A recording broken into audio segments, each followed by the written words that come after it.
difference is determinant.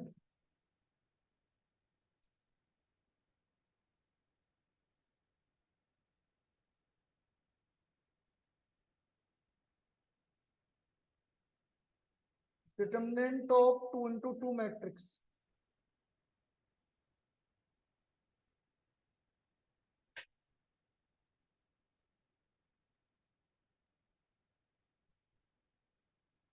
-3742। यदि इसका determinant निकालना है मुझे तो -6 -28, इसका डिटरमिनेंट आ गया -34। तो कुल मिला के ये तो बताने की जरूरत नहीं है, डिटरमिनेंट ऑफ 2 into 2 मैट्रिक्स, फिर डिटरमिनेंट ऑफ 3 into 3 मैट्रिक्स।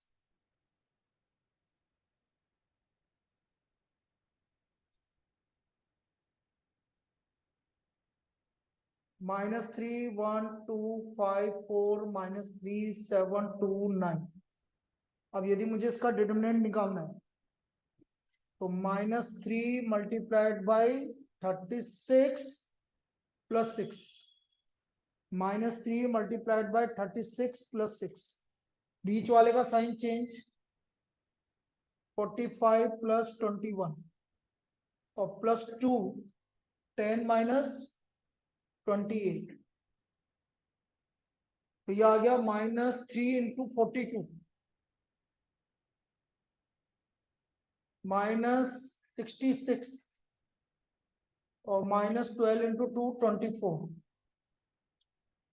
-126 -66 -24। तो यह कितना हो गया 216। तो इसका आंसर -216। अब डिटरमिनेंट निकालना तो ठीक है, ये डिटरमिनेंट निकल गया, लेकिन इनके आप लिखो माइनर एंड कोफैक्टर, क्योंकि बेटा प्रॉपर्टीज भी मैं अभी बताता चलूंगा ना। Minors and cofactors, cofactors,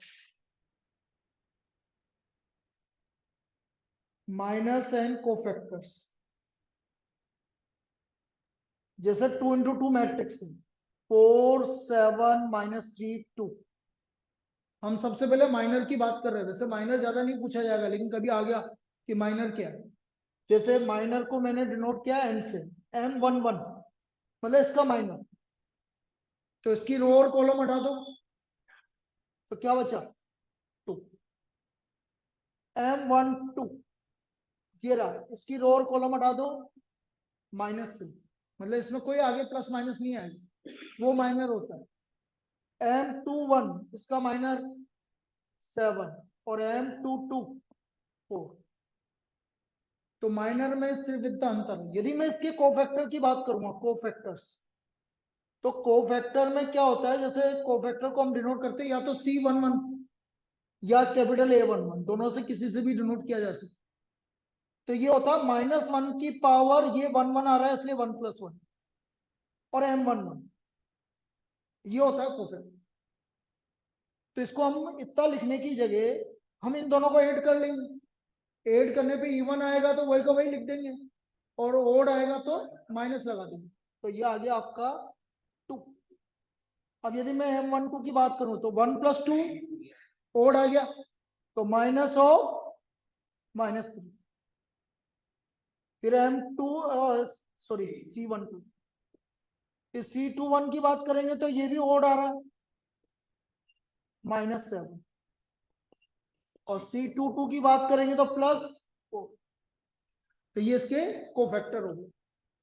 2 into 2 का कोफैक्टर निकालना ज्यादा इंपॉर्टेंट है, 3 into 3 का वो भी होता है। इसमें कुछ लिखना है, चलिए आगे देखो।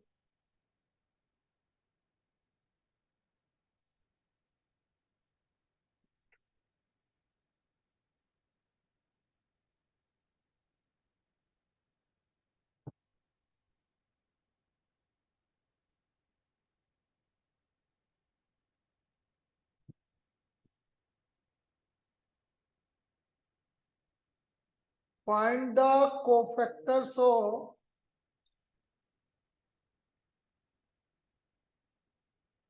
3 into 3, 2 -7 4 5 -3 2 1 2 3, इसके हमें सभी एलिमेंट के कोफैक्टर निकालने। C11 plus C12 minus C13 plus C21 minus C22 plus C23 minus C31 plus C32 minus और C33 प्लस C11, इसकी रो और कॉलम हटा दो, -9 -4, इसकी रो सेकंड का, इसकी रो और कॉलम हटा दो, 15 -2, C13, इसकी रो और कॉलम हटा दो, 10 + 3, C21, इसका लगाना, इसकी रो और कॉलम हटा दो, -21 -8, C22 रो और कॉलम हटा दो, 6 -4, C23 रो और कॉलम हटा दो, 4 + 7, C31 रो और कॉलम हटा दो, -14 + 12, रो और कॉलम हटा दो, 4 - 20, -6 + 35। तो ये हमारे सारे क्या आ गए, जैसे इसका आ गया -13, इसका आ गया -13, इसका आ गया 13, इसका आ गया 29, 2 -11 -2 + 16, और ये कितना 20 29। ठीक है, ये इसके कोफैक्टर्स हो गए। तो ये सारे कोफैक्टर्स आ गए। अब यहाँ पर आपकी दो प्रॉपर्टी इंपॉर्टेंट है, वो देखिए क्या क्या प्रॉपर्टी है, उस पर आपके 1 मार्क की प्रॉब्लम आ सकती है। प्रॉपर्टी नंबर 1, ए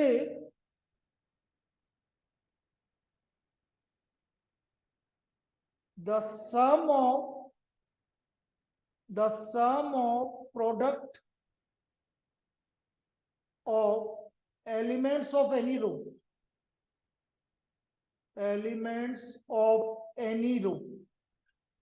ब्रैकेट में column,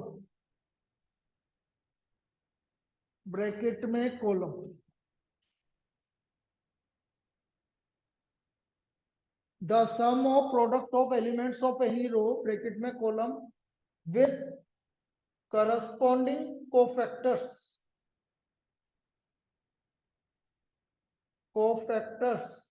of same row, bracket में column, is equal to its determinant value,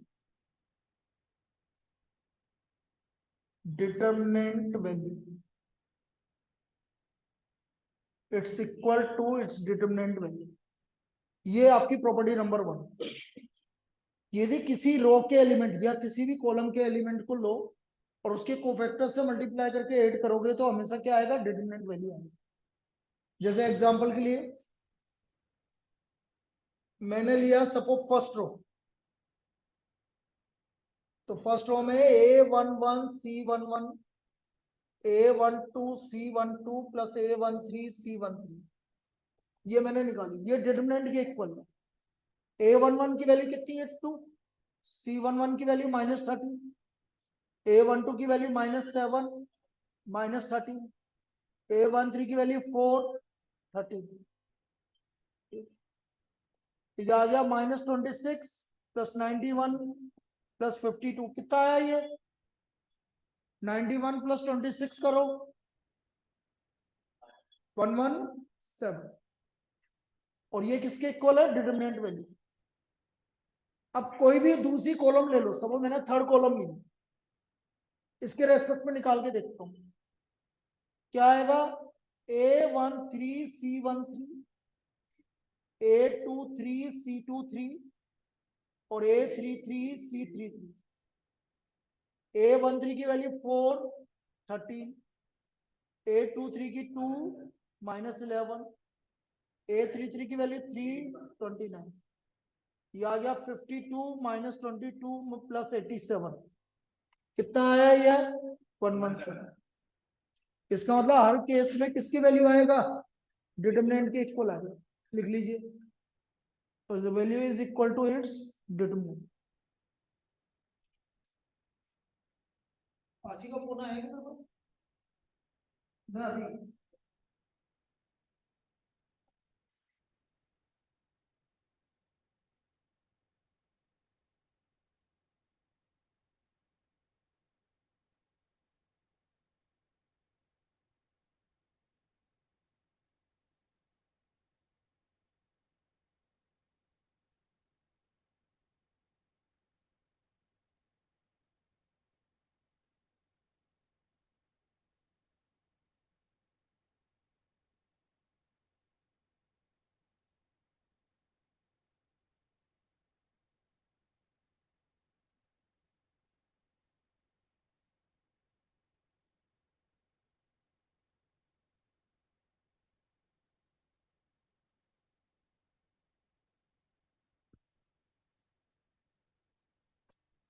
अब इसकी जो सेकंड प्रॉपर्टी है वो भी लिख लीजिए। अच्छा, इस पे प्रॉब्लम कैसे बनता है पहले इस प्रॉपर्टी पे वो देखो आप।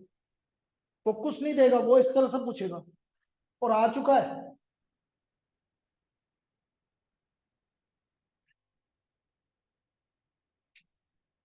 वो इस तरह से बोलेगा, if A is a square matrix, A is a square matrix of order 2 and determinant A equal to -7, then find A12C12 plus A22C22। तो बेटा इसको चेक करने का सबसे बढ़िया तरीका, ये दोनों सेम हो तो डिटरमिनेंट, और ये दोनों डिफरेंट हो तो जीरो। बस ऐसे याद रखो। क्या ये दोनों सेम आ रहा है, ये दोनों सेम आ रहा है, तो बेटा ये किसके इक्वल होगा, डिटरमिनेंट के।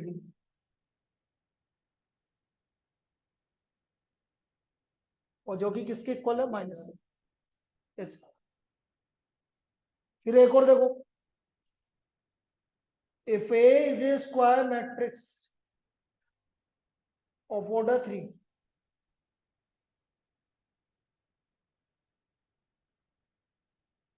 and determinant A equal to 11, then find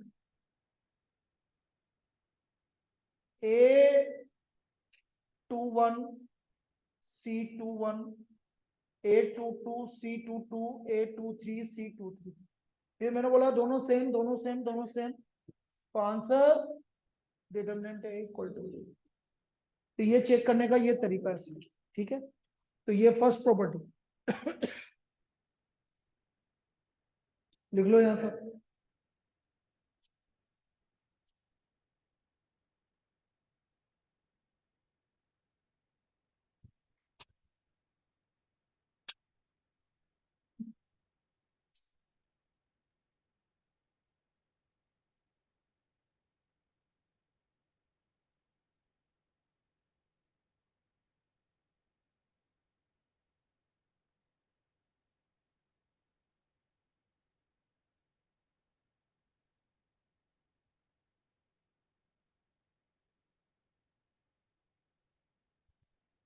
अब देखो सेकंड प्रॉपर्टी क्या है, property number 2।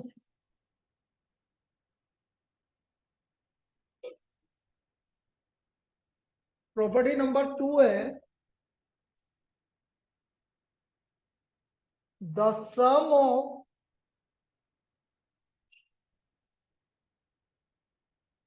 sum of product of elements of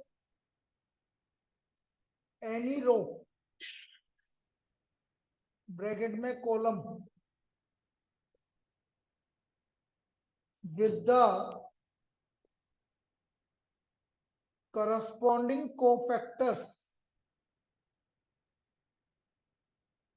with the corresponding cofactors of any other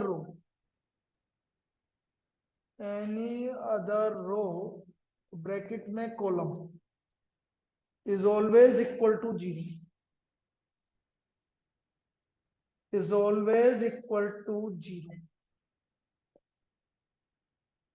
यदि किसी भी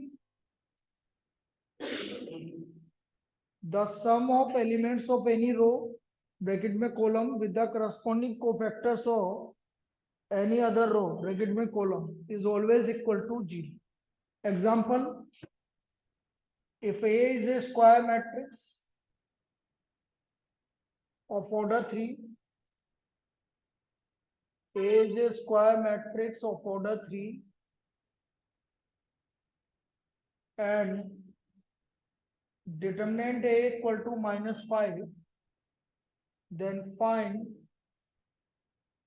A12, C12, A22, C22, A1332, C32. इसकी value क्या होगी? एक मिनट रुको रुको रुको, A12 रुक जाओ, वो तो फिर डिटरमिनेंट ही होगा। A12 C13, A22 C23 और A32 C33। अब देखो मैं एलिमेंट तो ले रहा हूं सेकेंड कॉलम के और डिटरमिनेंट और आपके कोफैक्टर ले रहा हूं थर्ड कॉलम के।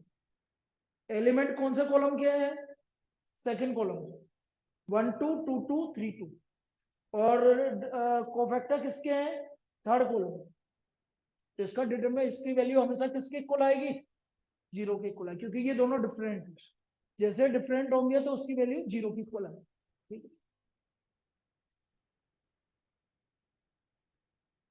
एक में किसे नहीं, तीनों में, या तो ये तीनों कॉलम ये, या तो ये या ये। ऐसा नहीं कि एक इसका अलग ले लिया वो एक दूसरे का अलग ले लिया। जैसे सेकंड कॉलम आ रही है तो सेकंड कॉलम के सारे एलिमेंट होने चाहिए और थर्ड कॉलम के कोफैक्टर होने चाहिए या फर्स्ट कॉलम के कोफैक्टर होने चाहिए। ठीक, उल्टा सीधा नहीं होना चाहिए।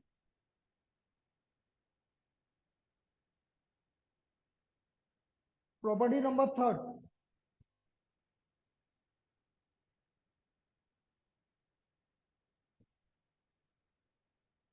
if A is a square matrix of order n, A is a square matrix of order n, then determinant K equal to K की power n determinant है। then determinant K constant है तो K की power n determinant है। जो भी आपका order होगा उसकी पावर बाहर आएगी। एग्जाम्पल, इस तरह की प्रॉब्लम आ चुकी है। A is a square matrix, A is a square matrix of order 3 and determinant A equal to -7, then find determinant -2A। हमें डिटरमिनेंट -2A निकालना है। तो देखो डिटरमिनेंट -2A इक्वल टू -2 की पावर 3 डिटरमिनेंट है, -2 की पावर 3 आ गया -8 और डिटरमिनेंट ए आ गया -7। So what is the value? 56। तो ये इसकी वैल्यू 56 आ गई। तो ये हमारी प्रॉपर्टी नंबर थर्ड। ठीक है,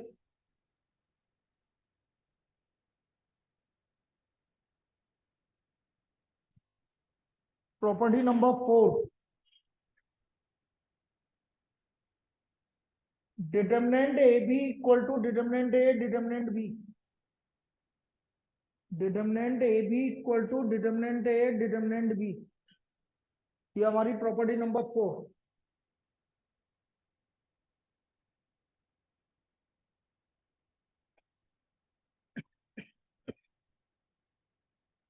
property 5,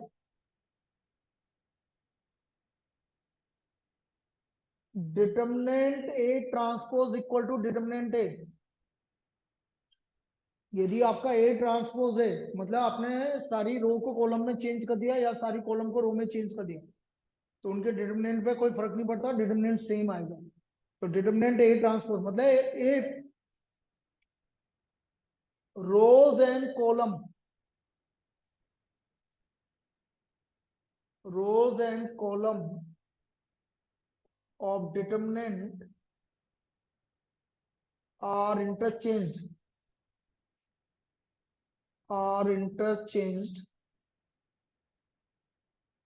then its determinant value remains same. If its determinant value remains same,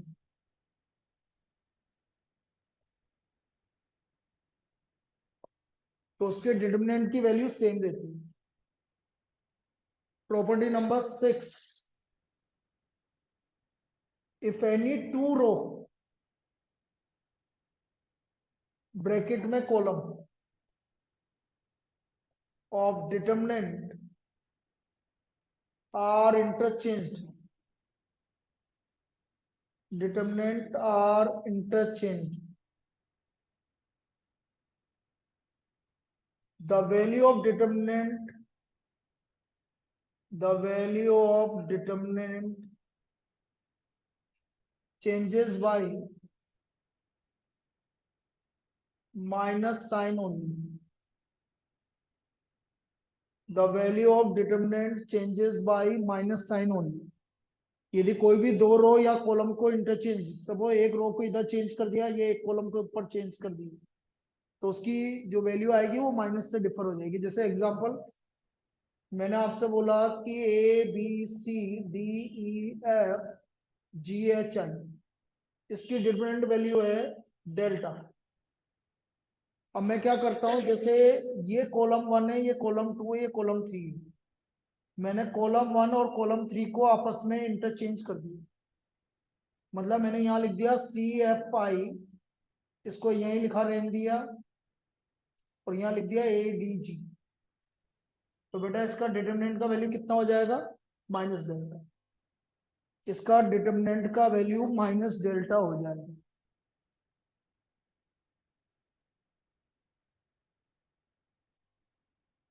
this is the value of minus delta, इस तरह से हो जाएगा। तो ये हमारी property number 6।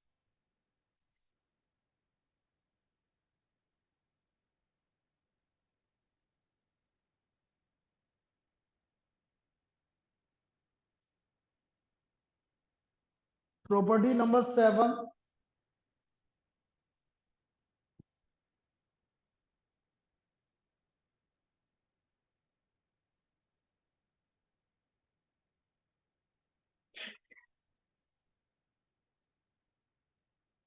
Property 7,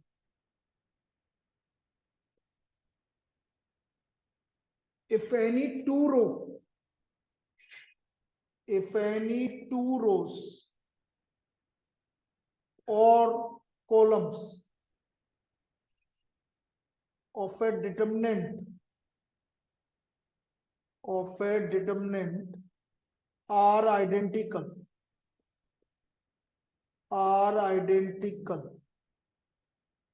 the value of determinant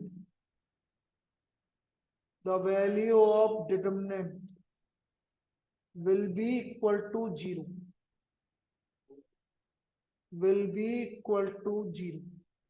यदि कोई भी दो रो या दो कॉलम आइडेंटिकल आ गई, सेम आ गई, जैसे एग्जांपल -3 4 5 7 8 9 -3 4 5, तो हम बिना देखे समझे इसकी वैल्यू क्या लिख देंगे, 0, क्योंकि आपका C1 और C3 क्या आ रहा है, आइडेंटिकल। या तो कोई दो रो सेम आनी चाहिए या दो कॉलम सेम आनी चाहिए, तो उसका डिटरमिनेंट वैल्यू 0 हो जाएगी। Property 8, if all the elements of any row bracket में column is 0, the value of determinant will be equal to 0.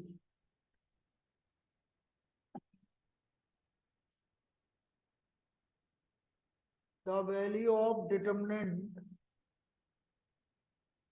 will be equal to 0.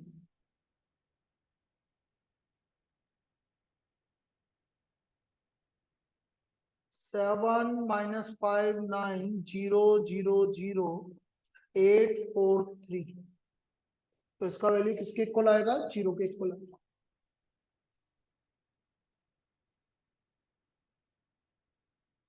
Property 9,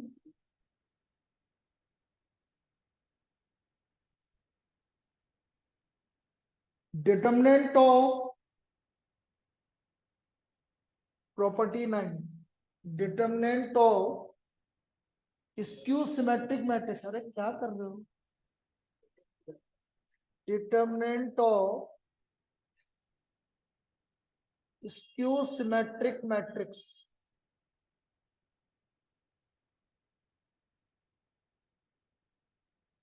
of odd order is always equal to 0.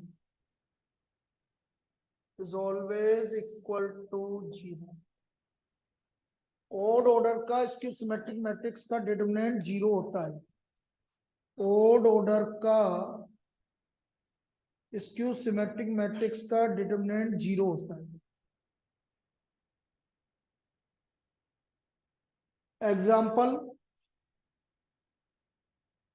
0 minus A C 0 B minus B 0. ये आपका skew symmetric matrix है odd order का. Diagonal element 0 होते हैं. Minus ए का ए, सी का minus सी, B का minus B. तो इसकी वैल्यू निकालने की जरूरत नहीं. क्या होगी? 0 होगी. एक और एग्जांपल ले लेते हैं. 0 X minus Y, Y minus Z,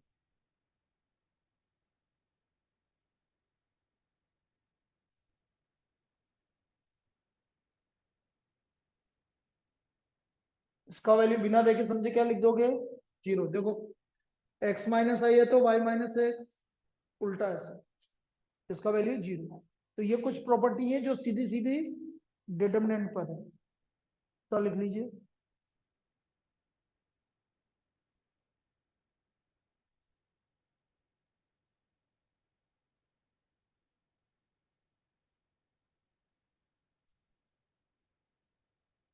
अब लिखिए singular matrix.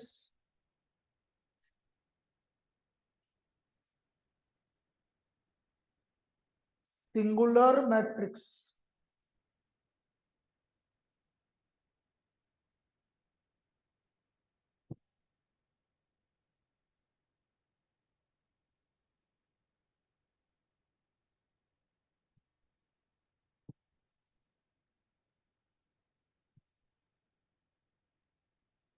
Singular matrix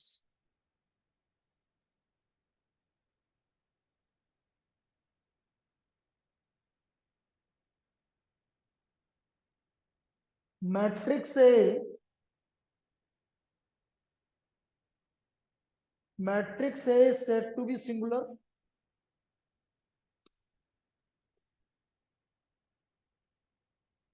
is said to be singular a determinant A equal to 0. यदि डिटरमिनेंट ए की वैल्यू 0 है तो हम उस मैट्रिक्स को क्या बोलेंगे? Singular matrix. For example find the value of x, find the value of x for which the matrix A equal to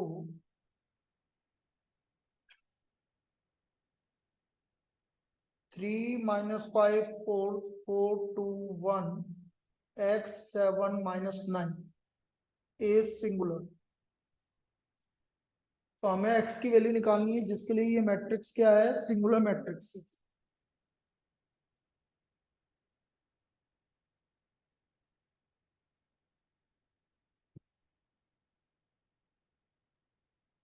matrix A is singular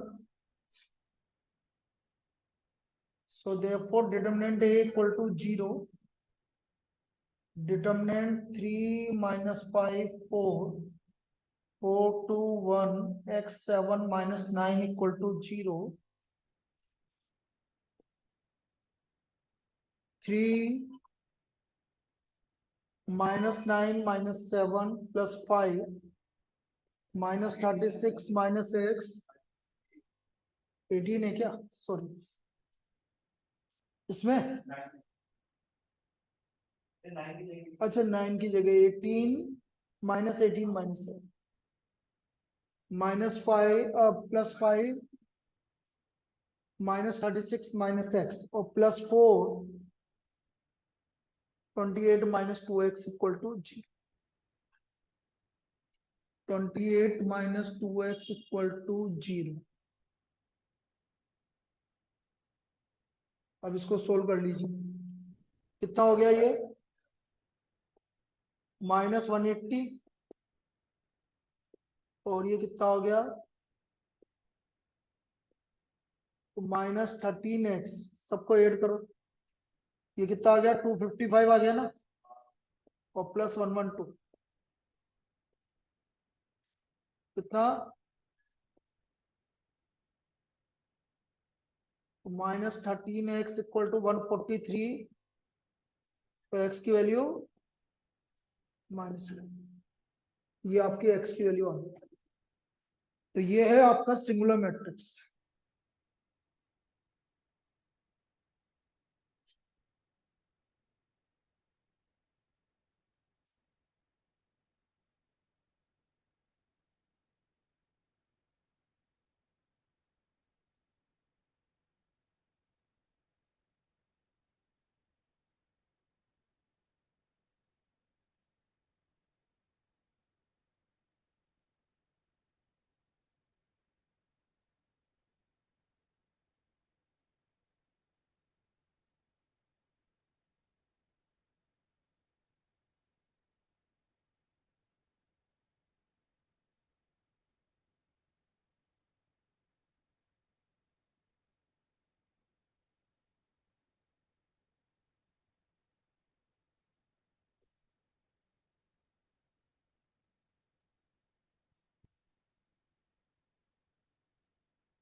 अब देखो सिंगुलर मैट्रिक्स हो गया आपका.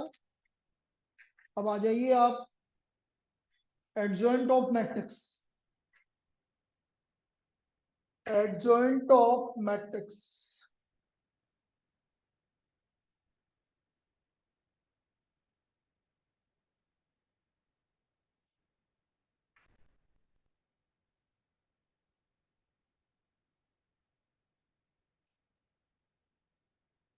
adjoint of 2 into 2 matrix.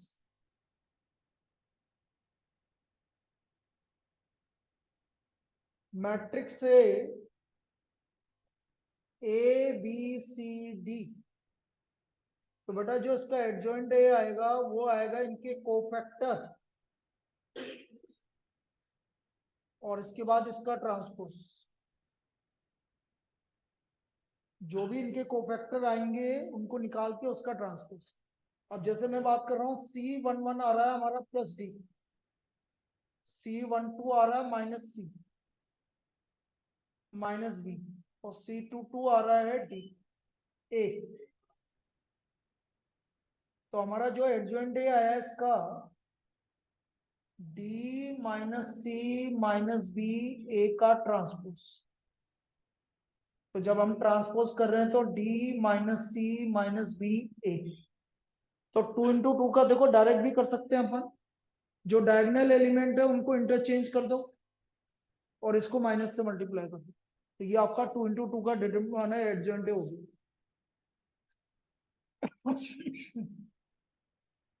Adjoint of सबसे important काम है adjoint निकालने का। इसी पे आपका 5 मार्क का क्वेश्चन आएगा। Adjoint of 3 into 3 matrix.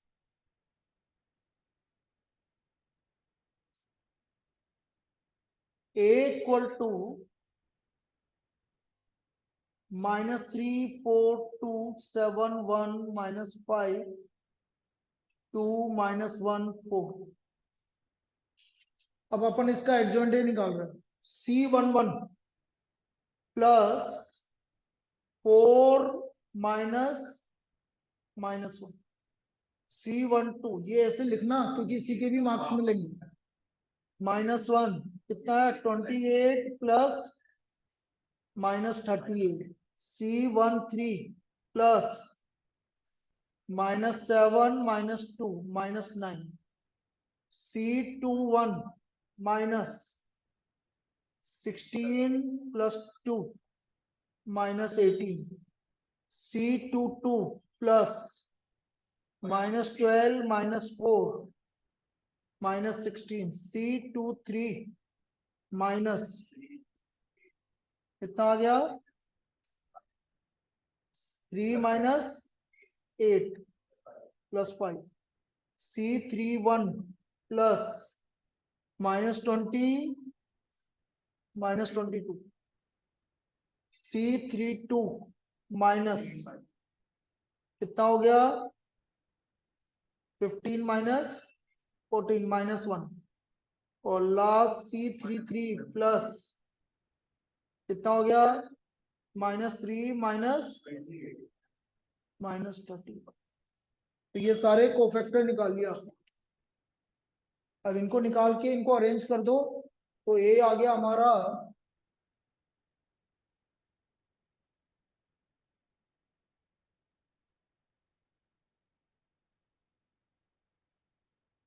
Adjoint A -1 -38 -9 -18 -16 5 -22 -1 -31 का ट्रांसपोज। तो ये आ गया -1 -38 -9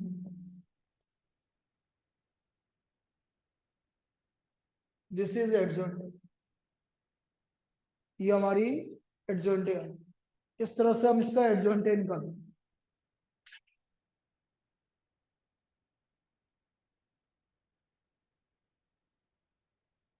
अब इसके बाद प्रॉपर्टीज चालू करते हैं। एक बार दोबारा कनेक्ट करना पड़ेगा तुम्हें।